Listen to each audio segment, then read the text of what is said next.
Danas pravimo hrskavu rezanu pitu od gotovih kora, savršeno za doručak, večeru ili užinu. Gotove kore presečemo na pola, urolamo ih i sečemo na trake širine oko 1 cm.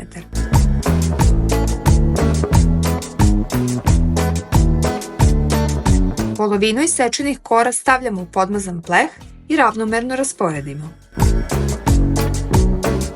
Ulje dodajemo kašiku po kašiku i lagano raspoređujemo po kori.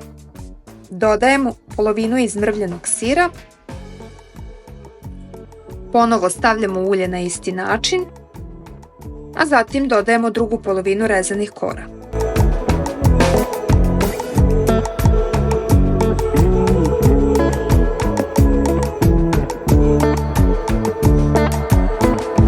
U činiju mešamo preostali sir, pavlaku, jaja i mleko dok ne dobijemo ređu smesu.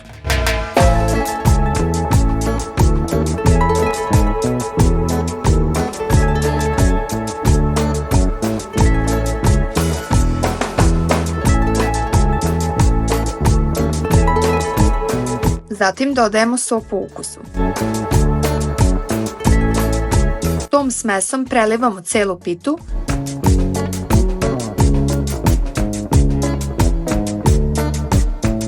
i odozgo dodajemo još malo ulja.